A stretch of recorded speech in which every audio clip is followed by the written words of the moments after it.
Hello and welcome to another episode of Cyberspeak with Infosec Institute.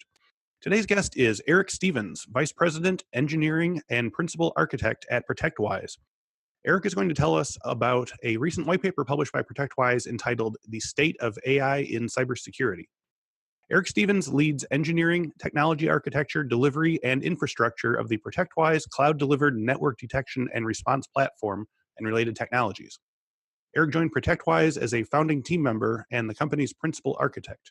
He drives innovation in security for IT and OT environments.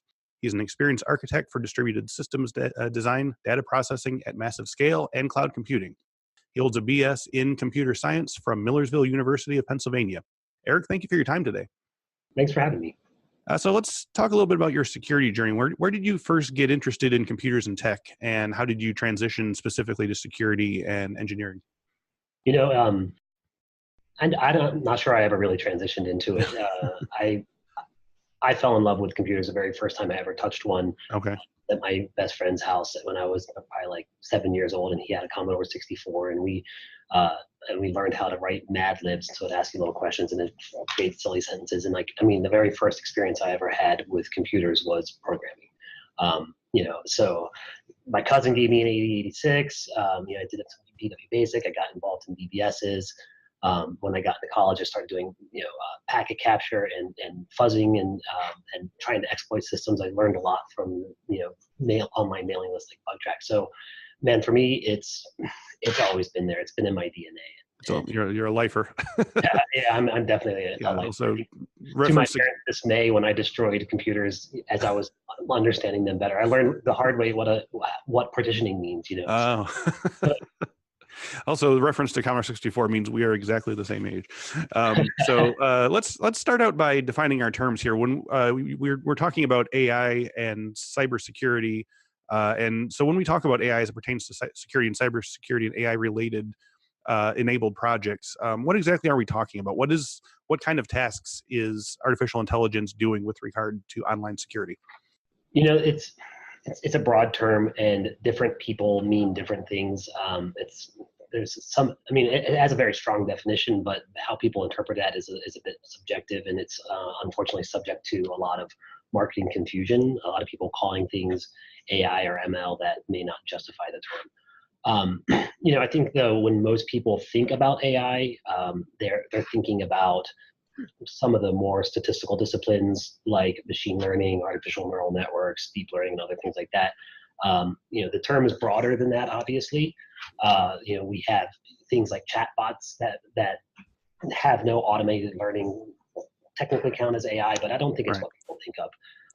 From the perspective of the research that we did on this front, we sort of left it up to interpretation of the respondent to respond according to what they think of when they think of AI. And I think that those statistical disciplines are probably where most of the respondents were coming from. So what benefits do AI-enabled security products have over other security packages? Like what type of real-time strategies does AI allow you to utilize that might not be otherwise available? A lot of it's about enabling humans still. It's creating associations that aren't obvious to humans. Okay. Identifying anomalous behavior, picking out insider threat, where you may not be able to have a human review an individual's emails from a privacy perspective, but you can have AI get in there and do that, and then raise a flag when you see problems. And then, probably from our perspective, my personal perspective, some of the most interesting stuff is getting into automating investigation and responses, and especially improving an analyst's ability to do that, pulling together the right information and saving them the time of having to go find that information on their own. So what types of companies these days are using AI-enabled security products, and why? It's not strongly in industry or size dependent. The companies of different sizes. Our research focused on companies that were 1,000 employees plus. So we weren't looking at SMBs, but there's not a strong size element, and it passed that threshold there. It tended to be more based upon the alert volume, and we didn't even find in the data that it was based on the maturity of the security team. Even small security teams were as likely to be implementing AI as large security teams, but the bigger driver was really about what their alert volume is. People with more alert volume are investing more in AI. There's an alarm fatigue problem there, perhaps, that they're trying to address. Okay. So we're talking today about a white paper that ProtectWise posted about sort of statistics about AI enabled security measures, and you noted that companies on the whole, their executive class more than the security team members themselves are the primary drivers of enthusiasm for AI enabled security. Why do you think this is? I think there's a number of driving factors behind that. I think there's some element of it is thought leadership. These are people whose function is to be leading the charge and making sure that the organization is modernized and up to date, and definitely don't want to miss an opportunity there. They want to take advantage of the tooling that's available to them. There's always a little element of CYA, covering their bases, making sure that they can answer responsibly to their own superiors that, hey, are you guys using this hot new thing that I heard about? And it's like, oh yeah, we want to be able to talk about it informatively and be able to say with high confidence that what value you get out of it and other things like that. So, I think that's part of the function is to be the people that are out there in the lead and driving that forward. Do you think that there's sort of reticence amongst the in the trenches type security people about AI-based security, fears that it sort of would incur redundancies or layoffs in the department? I'm not sure that most security analysts today are worried about redundancy and layoffs. I think there's the state of the art in at least in cybersecurity AI is still very much about empowering humans. Okay. It's about addressing the cybersecurity skills shortage, other things like that. I don't think the sort of the in the trenches people are worried about that replacing their jobs at this point, because there's a lot of problems with AI still. There's a long way to go. There's a lot to do before AI would be in a position to begin replacing jobs in this industry. Also, in other industries, that's probably less true. It seems like there might be a perception, at least, when I was spitballing these questions around the department, it sounds like there might be some misunderstanding about what exactly AI-based security can actually do. You may, from what I'm hearing, it sounds like it's nowhere near at a point where it can replace like an actual security person. It's more automating sort of low-level processes and stuff. Yeah, I think it's automating low-level processes. I mean, if you take the very broad definition of AI, things like automated run books, they probably technically qualify as AI. There may be some concern about that sort of stuff, but it's you're talking about replacing level 1 analysts, not somebody more senior. And I think the skill shortage is still such that, I mean, my opinion on this is that the skill shortage is such that there is so much more demand for those positions than there are a number of people to fill those positions. Right. We're trying to figure out how to tap the next generation. As a side note, ProtectWise has some really interesting research and thought leadership in that space about how to bring in the next generation and other things. But we're a little bit off topic for today. But that's okay.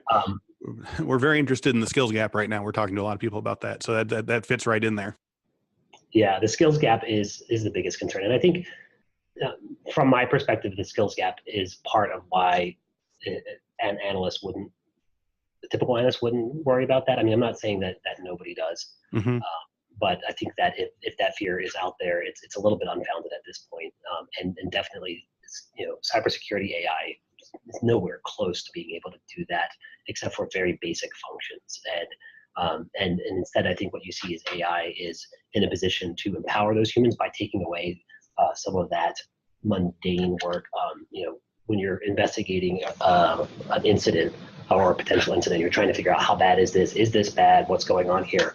A lot of AI is in a position to help pull together the relevant data for you, rather than you having to go find it yourself. It's not actually doing the processing or the interpreting or the suggesting of solutions or anything. Yeah. I mean, that stuff is out there. That stuff does exist out there. I don't think that it's not trusted enough for people to really depend on it from an automation perspective.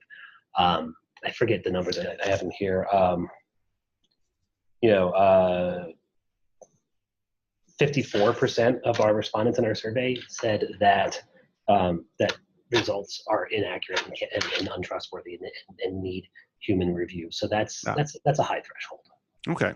So what are some of the big security risks currently plaguing AI-based security solutions? Are there any particular types of vulnerabilities or undeveloped aspects of the AI that hackers are able to take advantage of that they, might not get through like a human firewall?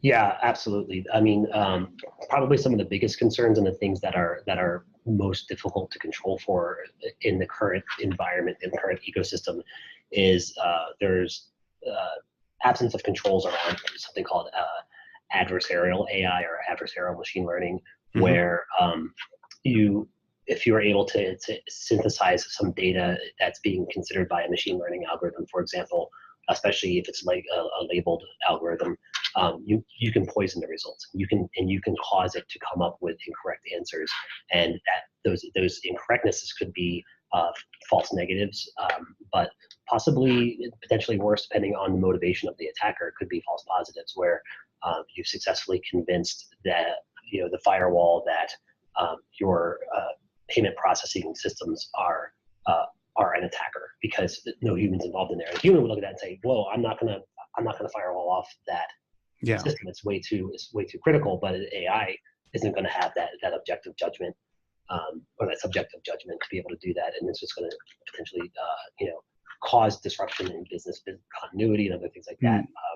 Mm. The false negative problem is all security has false negative issues, so it's a variation on a theme as far as that goes.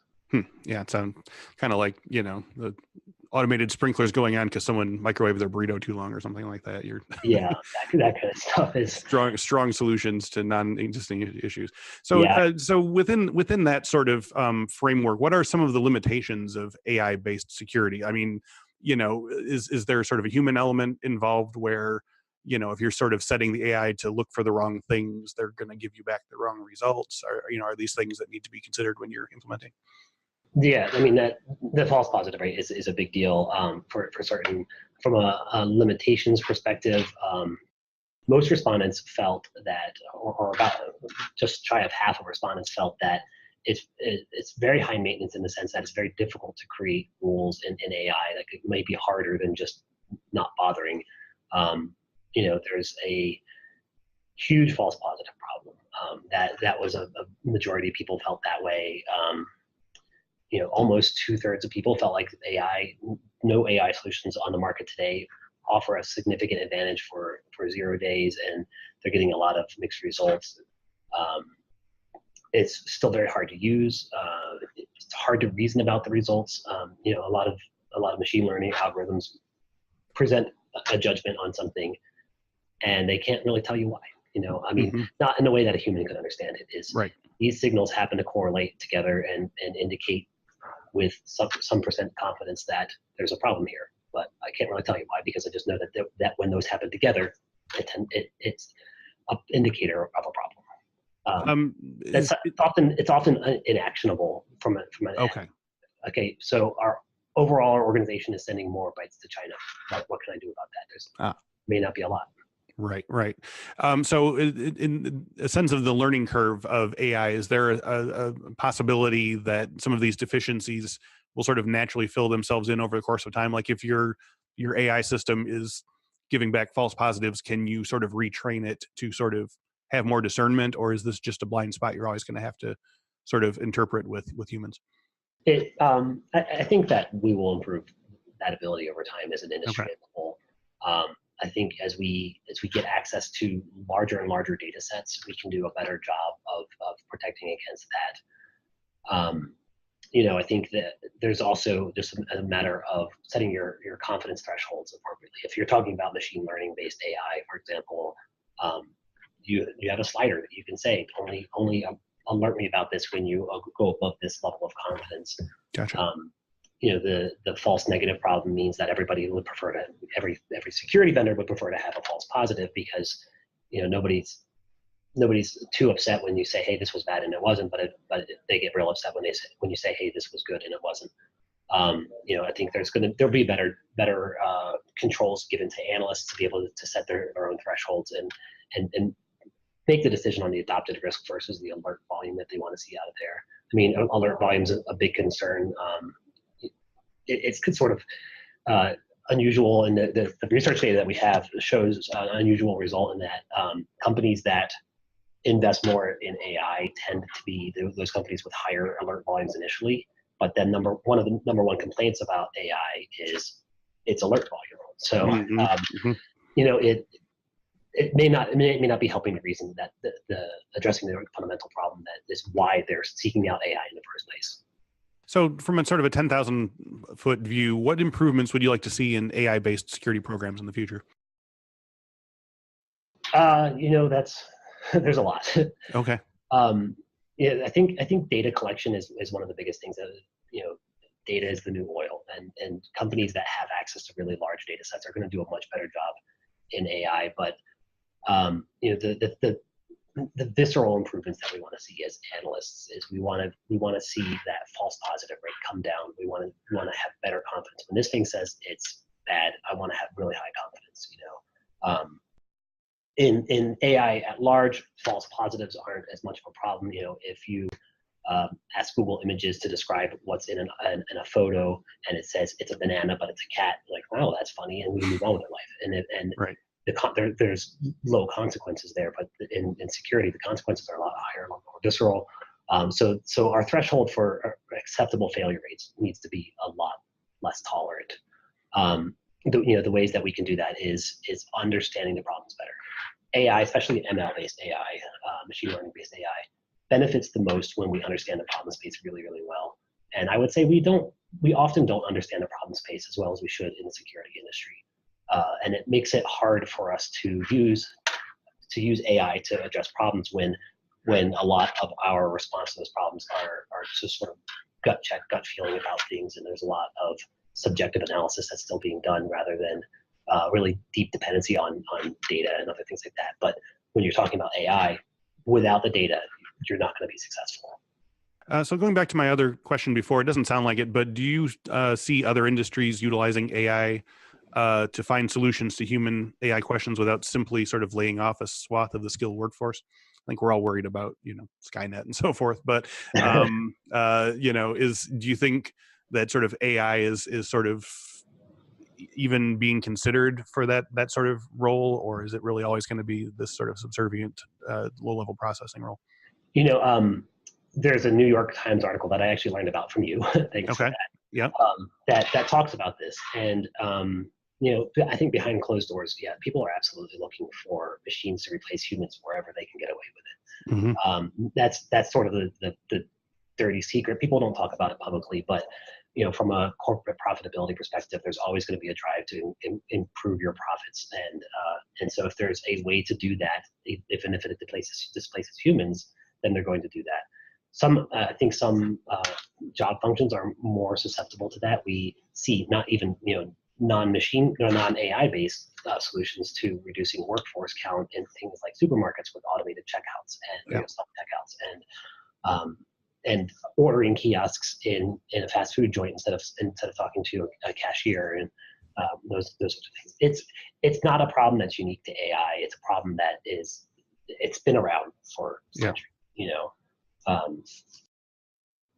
All the way back. It goes all the way back to the 1800s in the initial industrial revolution, and right. We're talking now about a fourth industrial revolution, and that one I think is using computers to replace people even more than ever before. That sounds really depressing, but I'm optimistic because the job functions that can be replaced by AI and by computers today, and it has been going on for a while. Those functions are people that are being displaced by that eventually find better options. Their overall quality of life has improved. We no longer have children losing fingers in knitting machines. Life is getting better on the whole. It creates a temporary disruption for some people, and it's unfortunate, but it's inevitable. I think even if we don't want it to be that case, it's inevitable that we're going to end up there anyway because corporate profitability demands. Yeah. So in the meantime, as jobs get shuffled around and so forth, are there any particular skill sets that you recommend to employees who might be fearing, the rise of the machines or whatever, whether problem solving or sort of logic things, or, not necessarily just like tech things, but how do you sort of make yourself sort of more desirable against automated functions as an employee? It depends on what your function is and what your tolerance is for changing your career. When we talk about cybersecurity in particular, I think that AI is still very much about enabling analysts. I don't think within cybersecurity that concern is a long ways away. AI has so much to go before those problems become real problems for individuals. In other industries, if you are a cashier at a fast food joint and you're being replaced by a terminal, then your options are going to depend on what your capabilities are and other things like that. If the transition into this stuff is slow, and it has been so far, then natural solutions sort of present themselves, I think, to people. They find, based on what their capabilities are, they find alternatives. But going again back to security specifically, the humans are being empowered by AI rather than being replaced by AI. Mm-hmm. Do you see any security issues on the horizon for other uses of AI, not just those that automate security, as you say, with automated kiosks and so forth? What other sort of security issues should we be watching out with regard to that?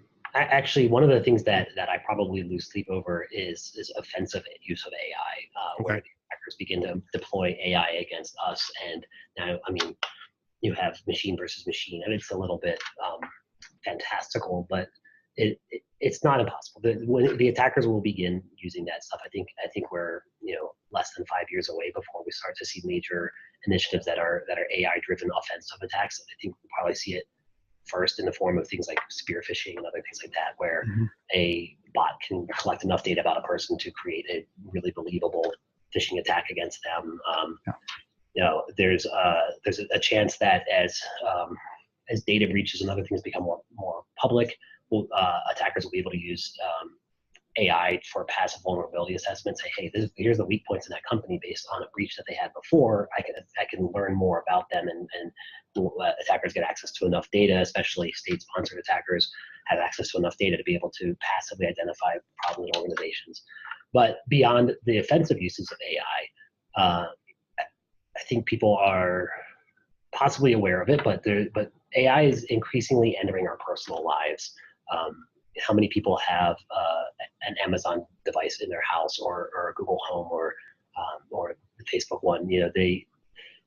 AI is entering our everyday lives in a very real way. Most people have Siri or Google's Assistant on their phone. It's all around us, and there's a significant amount of privacy concerns that generates as that becomes ever more deeply embedded in our lives.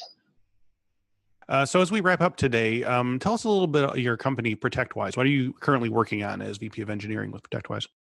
So ProtectWise, we'll start with that part of the question. We're a network detection and response company. We deliver entirely out of the cloud. What we focus on is detecting the known vulnerabilities as well as unknown attacks that we see in our customers' networks. We also offer rich investigation and forensic response tools. We start as a network packet capture. And we store and index all the packets and make them searchable and immediately retrievable. We created a whole set of response tools. We have the ability to openly query network history and look for patterns. And we also, whether they're threat related or not. And we also go very deep on visualization. We're big believers in shedding the norm from a visualization perspective. We don't like bar charts. We don't like pie charts. We like to improve the way that an analyst can interact with data. On the second half of that question, what are we working on? We're working on going deeper. We always need more data. We have a lot of data. ProtectWise has a significant data lake. We use it all the time to improve our detections and do investigatory analysis and just threat hunting. But we want to go deeper. We want to get deeper into networks. We want to cover more of customers' networks. And then especially when we want to use those things in order to improve our ability to detect unknowns. And so that's where we're spending a lot of our engineering time these days is getting a lot better about rigorous scientific approach to detecting the unknown. AI is not yet in a place where organizations should be able to depend on AI exclusively. We need other solutions in tandem with those, and so that's what we're trying to provide is the combination of those. We want the traditional solutions, we want the AI solutions, we want to bring them together in a meaningful way to be able to enable people, because as it stands today, companies can't depend on AI like they maybe would want to. So if people want to hear more from you about all this, Eric Stevens, do you have any, do you have a Twitter or blog or anything, anywhere you want to send people, personal website? Oh, yes, I'm sure. There's ProtectWise.com is our corporate website, of course. Okay. People can try out our product on there. We have a test drive that you can pop on, and you can sign up for a test drive and get a chance to play around with it for a few days and get a sense for how we think about visualizations differently and how we think about detections, both for the known and as well as for the unknowns. I have a Twitter. I'm not especially active on it. It's Red Eric, RETERIC. But yeah, I think our ProtectWise website is where to go to find out a lot more about our company. Perfect. Eric, thank you for being here today. Thanks very much, Chris. All right, and thank you all for listening and watching. If you enjoyed today's video, you can find many more on our YouTube page. Just go to youtube.com and type in Infosec Institute to check out our collection of tutorials, interviews, and past webinars. If you'd rather have us in your ears during your workday, all of our videos are also available as audio podcasts. Please visit infosecinstitute.com/cyberspeak for the full list of episodes. Podcast listeners can also go to infosecinstitute.com/podcast to learn more about our current special promotions. And finally, if you'd like to try our free Security IQ package, which includes phishing simulators you can use to fake phish and then educate your friends and colleagues in the ways of security awareness, please visit infosecinstitute.com/security-IQ. Thanks once again to Eric Stevens, and thank you all for watching and listening. We'll speak to you next week.